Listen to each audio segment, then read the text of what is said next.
để tiếp nối cái chuyên mục lập kế hoạch online thì hôm nay mình sẽ gửi đến cho các bạn một cái phương pháp lập kế hoạch trên digital khác. Đấy là Digital Planner. Phương pháp này thì có thể kết hợp được giữa việc sử dụng sổ tay truyền thống và việc sử dụng sự hỗ trợ của các thiết bị điện tử một cách rất là tiện lợi.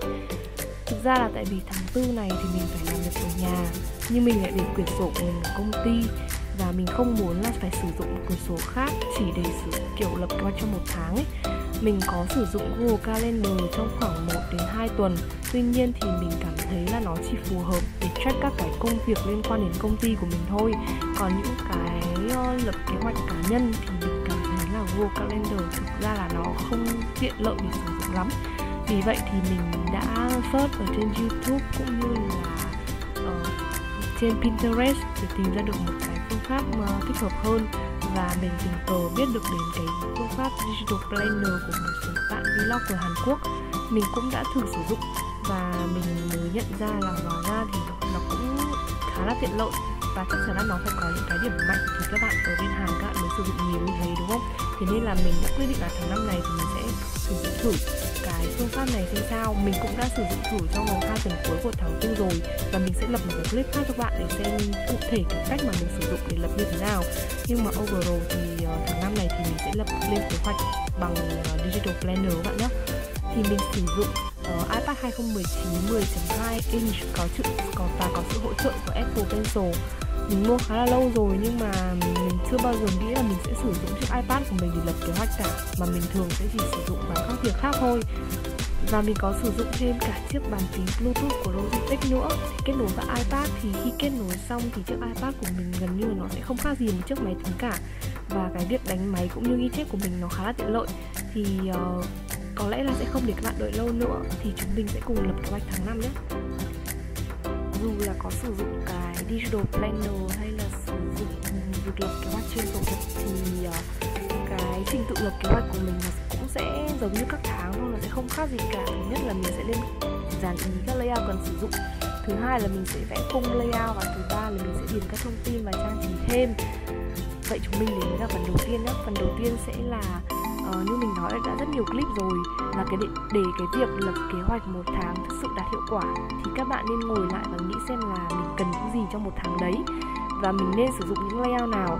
Và tất nhiên thì mình biết là với những bạn mới sử dụng thì các bạn không thể nào mà biết được là mình cần sử dụng layout nào. Vì vậy cái lời khuyên của mình là nếu bạn mới sử dụng bullet journal, mới sử dụng làm quen với cái việc lập kế hoạch, các bạn không biết là phải sử dụng như thế nào, thì mình nghĩ là các bạn nên thử hết tất cả những cái layout mà các bạn muốn.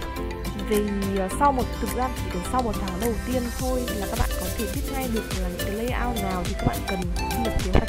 Tại vì sẽ có những cái layout mà các bạn gần như là không sử dụng đến, mặc dù các bạn nghĩ các bạn sẽ cần, nhưng mà thực chất thì nó có thể kết hợp với các layout khác rồi, kiểu dạng đó. Nên là nếu mà với tháng đầu tiên thì nghĩ các bạn nên thử hết tất cả những cái layout các bạn muốn đi. Còn nếu mà những cái bạn nào mà đã lập kế hoạch nhiều tháng rồi và đã biết là các bạn sẽ cần những cái layout nào thì mình có thể bỏ qua cái bước 1 này, mình lên sang bước 2 luôn nhé. Bước 2 sẽ là cái bước vẽ khung cho cái layout. Thì nếu như cái việc vẽ khung trên layout sổ tay mình phải gần như là làm đi làm lại hàng tháng, đúng không? Thì cái việc lập kế hoạch ở trên cái iPad thì mình thấy là có một cái điểm rất là lợi. Tại vì mình chỉ cần vẽ một lần thôi. Tất nhiên là trong cái quá trình sử dụng thì mình sẽ phải sửa đi sửa lại nhiều lần để cái layout nó thực sự như mình mong muốn và nó thực sự tiện lợi khi mà sử dụng. Nhưng mà mình có thể vẽ một lần, gần như là vẽ một lần và sử dụng nó cho nhiều lần ấy. Mình thấy nó kiểu siêu tiết kiệm thời gian luôn ấy. Và mình ở trên iPad hiện tại thì mình vẽ khung bằng Keynote, là một cái app có sẵn ở trên iPad và nó giống tương tự với cái PowerPoint ấy. Nhưng mà mình thấy thì có thể tiện hơn là các bạn có thể thực hiện vẽ những cái layout này trên PowerPoint trên máy tính cũng được, hoàn toàn có thể được. Tại vì thực ra mình cũng chỉ sử dụng những cái bảng biểu cơ bản thôi, và nó rất là tiện. Nếu mà vẽ trên máy tính thì mình cảm giác nó sẽ tiết kiệm thời gian và nhanh hơn là các bạn vẽ trên iPad ạ. Ở đây thì mình có thử vẽ trên iPad xem nó như thế nào ấy. Và các layout này thì mình dựa trên những cái layout mình đã từng sử dụng trong các tháng trước để mình ra được một cái layout mà mình nghĩ là mình sẽ sử dụng được nhiều cho cái đoạn tiếp theo. Nhưng mà thực ra thì mình cũng không ưng làm đâu, nhưng mà thôi thì cứ sử dụng tạm đã, tùy thử mà. Sau đấy rồi mình sẽ xuất ra file PDF và mình sẽ mở trên một cái app gọi là app GoodNote 5 các bạn nhé. Cái app này thì có rất nhiều người sử dụng, không chỉ để ghi chép mà còn để lập kế hoạch này, để viết nhật ký này, để rất là nhiều các cái ứng dụng của đó mà các bạn YouTuber khác đều đã sử dụng rồi, và mình thì mình cũng sử dụng cái app Google Note 5 này. Đến bước thứ 3 là bước tư thông tin và trang trí. Thì mình thấy là vì cái khung planner của mình có thể tận dụng ở các tháng sau nữa, cho nên là mình chỉ vẽ, khi mà lập khung ấy thì mình chỉ vẽ các yếu tố cơ bản thôi, như là bảng này, như là thứ ngày tháng này, và mình tạo liên kết giữa các trang để trong quá trình sử dụng mình có thể ấn và nó chuyển về ngày trang mình nhanh hơn. Và bây giờ thì đến cái bước là mình sẽ phải điền ngày tháng, mình sẽ phải điền monthly log, daily log và các cái bảng theo dõi thói quen hàng ngày, cũng như là phải điền các cái thông tin liên quan đến lịch tập hàng ngày của mình. Những cái gì mà có ngày tháng thì đều có thể điền, nhưng mà có một cái là mình có thể copy các bạn ạ, tức là mình có thể copy từ trang này sang trang sau mà mình không thể phải điền quá nhiều những cái viết tay nữa. Nếu mà mình thích thì mình có thể viết tay, nhưng mà mình thấy cái việc có thể copy này nó cũng tiết kiệm thời gian luôn, mà dù nó là chữ viết tay của mình thấy khá là thích và mình có thể tùy chỉnh. Thực ra nếu mà khi mình viết sai thì mình có thể xóa đi và sửa, mình có thể chỉnh các kích cỡ chữ, mình có thể đánh máy, hoặc là nếu mà mình không thích viết tay thì mình có thể đánh máy, và mình có thể lấy các cái thông tin ở trên mạng về. Mình có cảm giác là cái việc lập kế hoạch trên iPad là một cách kết hợp thực sự là hiệu quả giữa cái phương pháp lập kế hoạch bằng tay ở trên sổ giấy và việc lập kế hoạch online sử dụng các cái phần mềm phụ trợ, như là mình có làm một clip trước là về Google Calendar và Google Keep. Nó thực sự rất là, nó như kiểu cộng gộp giữa hai cái đấy ấy. Và mình cảm thấy là nó vừa có thể đánh máy tiết kiệm thời gian này, nhưng mà vẫn có thể viết tay và vẽ vời khi mình muốn, thì nó thực sự rất là tuyệt ấy. Và ngoài ra thì có một cái điểm siêu tiện lợi khác, thì nó chính là cái nguyên liệu để trang trí.